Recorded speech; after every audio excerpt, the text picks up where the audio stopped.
Hello and welcome. I'm Katie Joe, founder of Shoulder Healing Arts Shaman School, and just wanted to pop on here today and say hello. And in particular, I wanted to talk a little bit today about the intersection of shamanism and mental illness. And actually, I'd like to begin by sharing a little bit about my journey with mental illness. So, when I was younger, I went through a lot of the same things that many of us have gone through around navigating depression and having big feelings as a teenager and having some unresolved trauma that was deeply buried, and also just trying to figure out who I am and how I fit in the world. And in that process,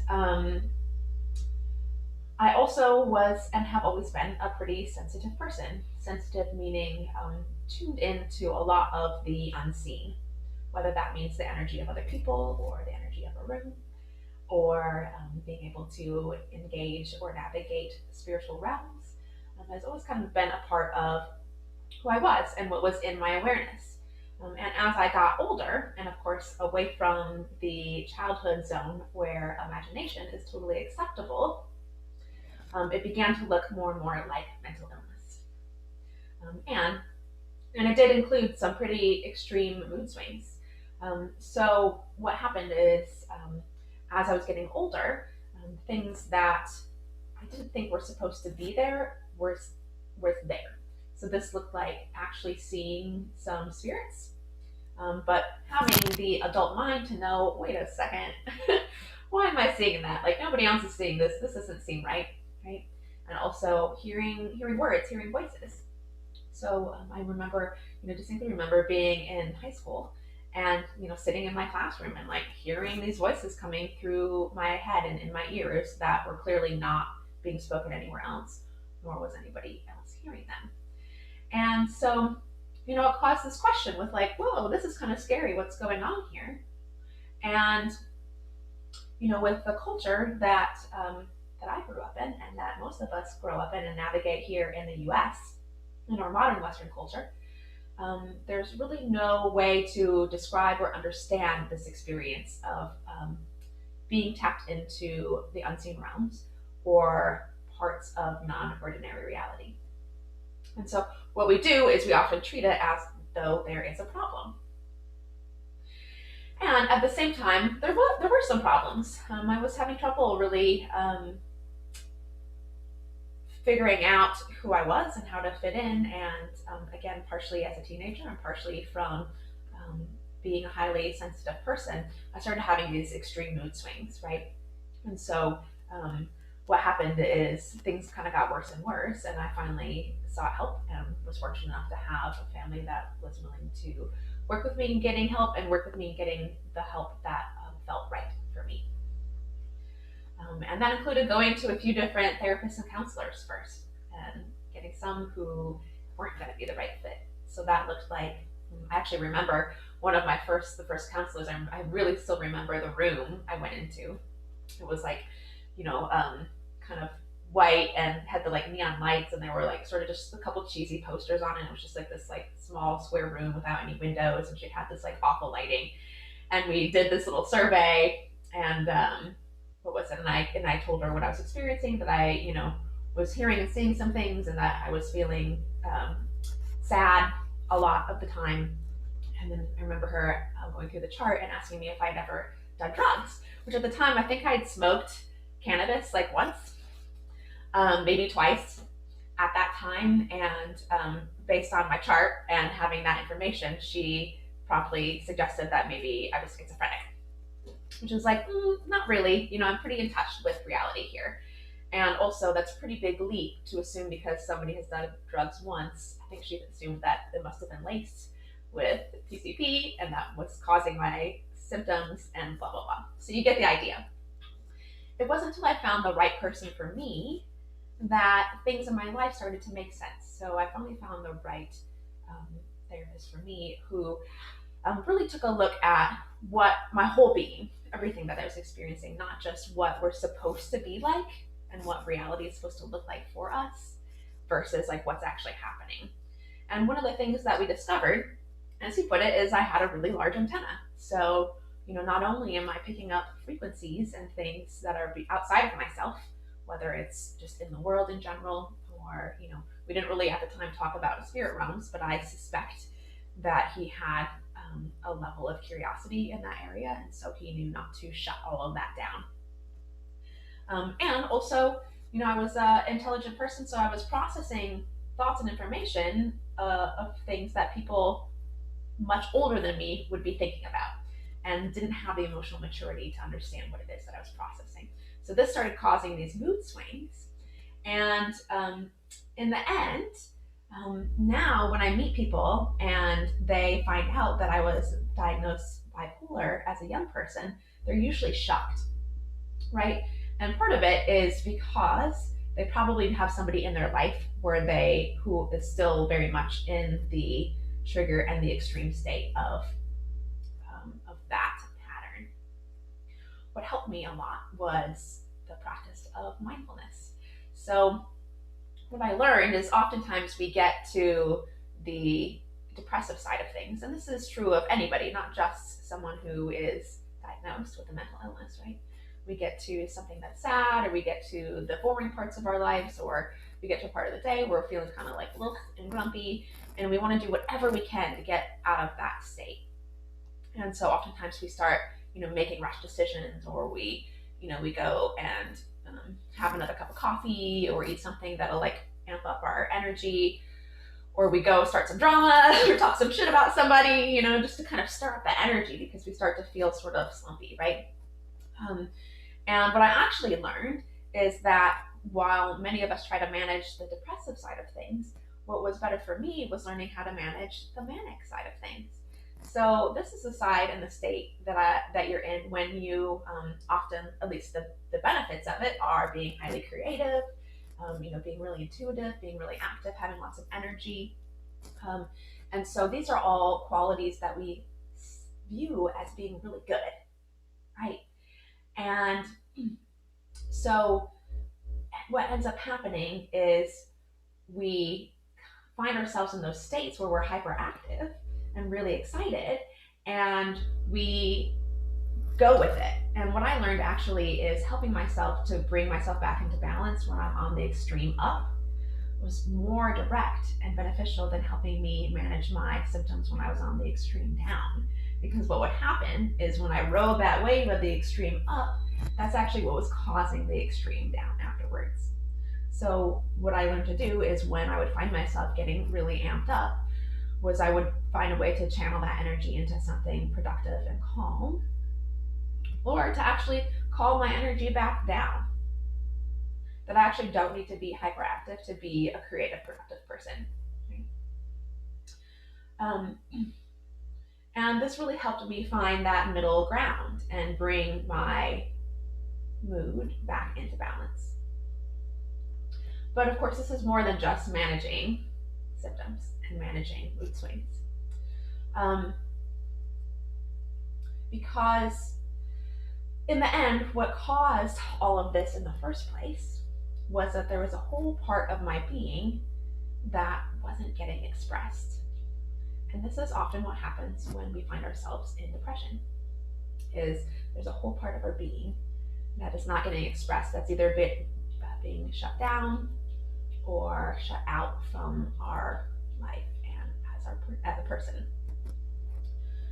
And so of course, when we have part of who we are not part of the equation, we're not going to be as happy and joy-filled as we would when we have all of our being as meeting the world as who we are.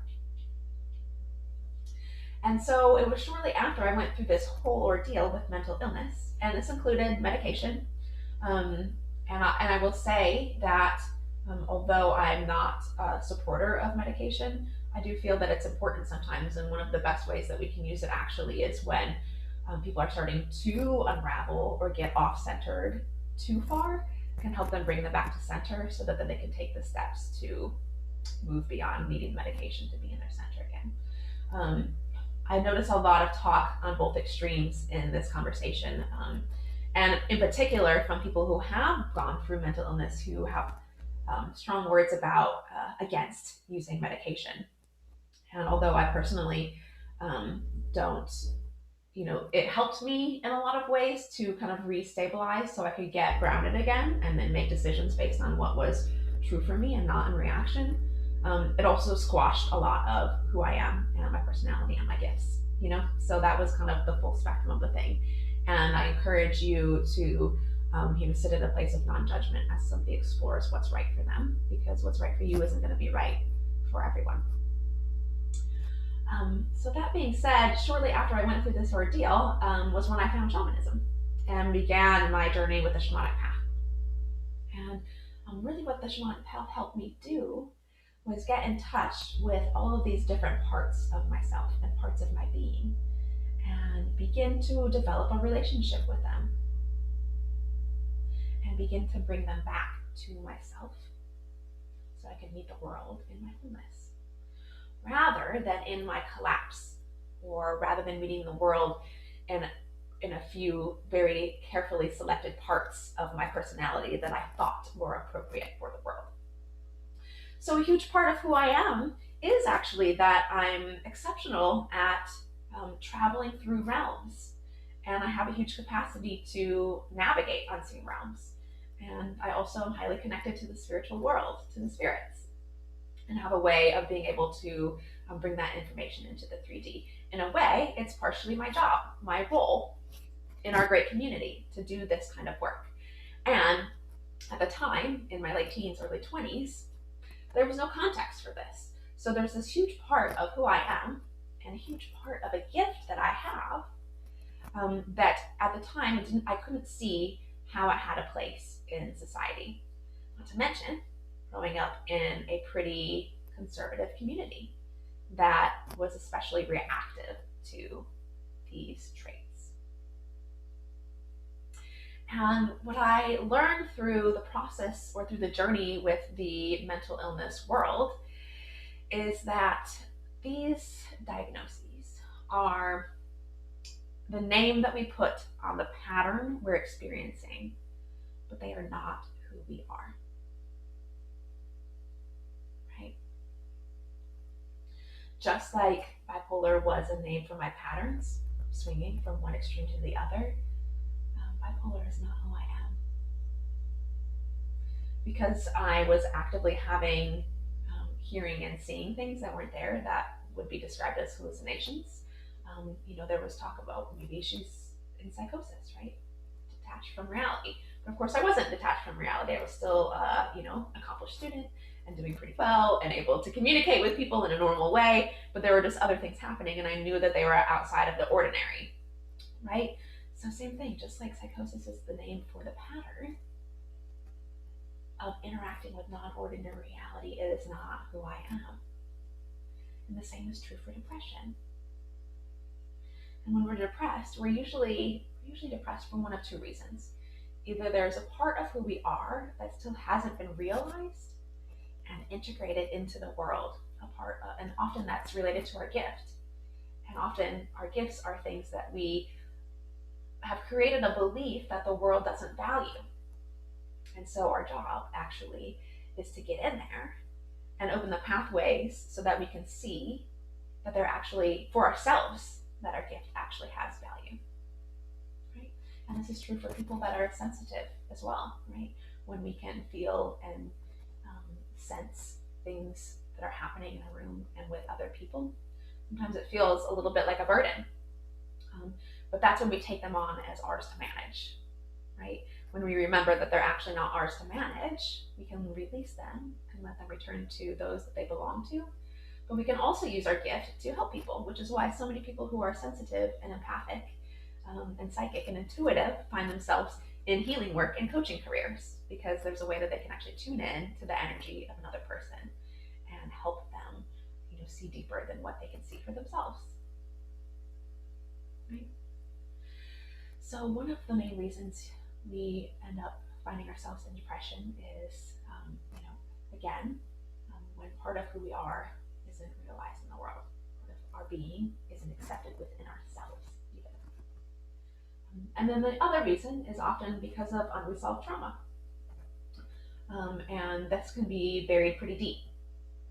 So there's a sense of, this happens when there's a sense of part of ourselves that gets cut off, um, but we don't realize that we've cut it off at all. And again, it's usually from some event that's happened in childhood.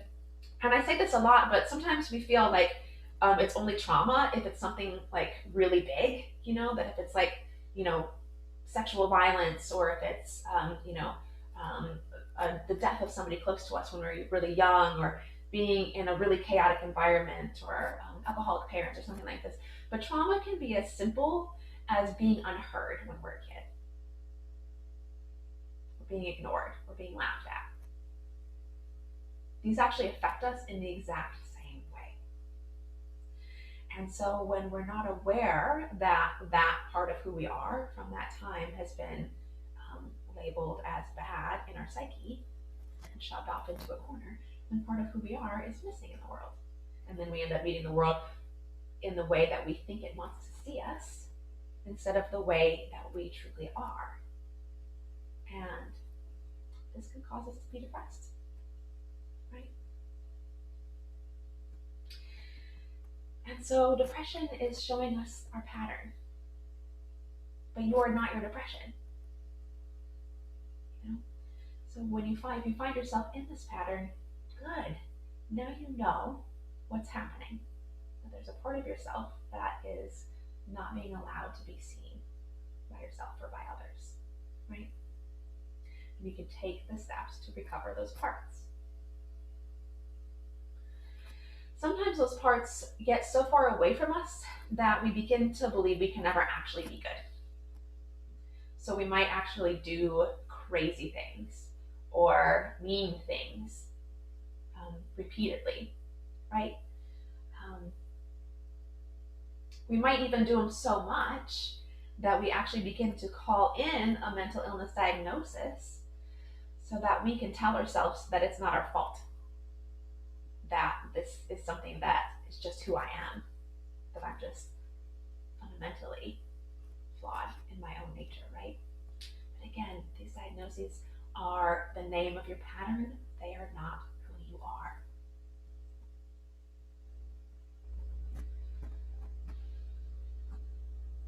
Western medicine has given us many great things.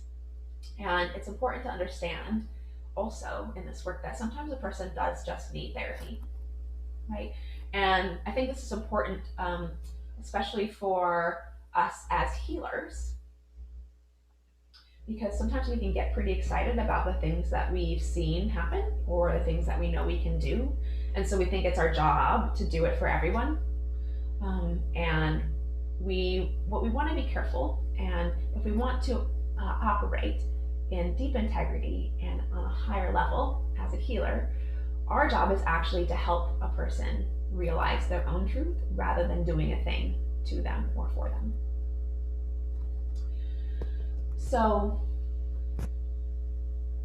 sometimes the best thing to do is actually not intervene and let them get professional help from Western medicine.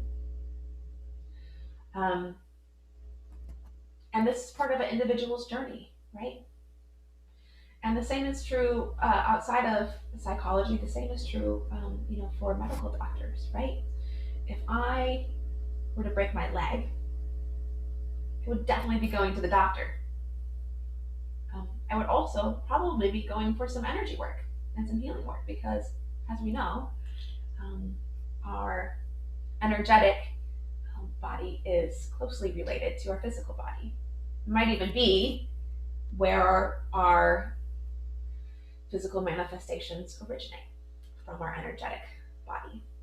And that doesn't mean that I ignore the physical, right? So I just want to state that, because sometimes we can get so excited about where our healing work has gotten that we can forget that there are still valuable tools within Western medicine that can help us and that can help others. And the best medicine is to incorporate all of them, rather than naming any one given thing as bad or better or worse. We can use the tools from many different places, and that's where we're at right now in our greater picture of civilization is integrating all of these amazing tools that we've discovered by going off on all these separate little journeys and bringing them back into a more holistic understanding of a person and our healing, and of course, how that affects the community at large. And the best thing we can do for others is take care of ourselves. And when we take care of ourselves, then we're better able to show up as we truly are, which helps the collective in general. Right? So, in summary, I just want to emphasize again that if you find yourself in relationship with someone who is deep in the heart of experiencing mental illness, one of the best things we can do for them actually is to hold them in their wholeness. So instead of feeling bad for them or wanting them to be fixed or wanting to save them or entertaining their drama, the best thing we can do for them is hold the belief that they too can remember that they are whole, and to allow room for them to explore the different parts of their personality that are wanting to come out. Because it takes practice for all of us, right? When we reconnect to a part of who we are, it might be a little awkward when it comes out at first. And so we want to give each other grace to play around with reconnecting to these parts and figuring out where we can meet them in an authentic way. And if you're finding yourself in the pattern of mental illness, you can give yourself the same, giving yourself grace and continuing to inquire, what is the part of me that I haven't allowed to come out and meet the world yet, and is wanting to be seen and heard and understood and included in the conversation. And it's not your fault. It's no one's fault. It is our responsibility to take care of ourselves and tend ourselves.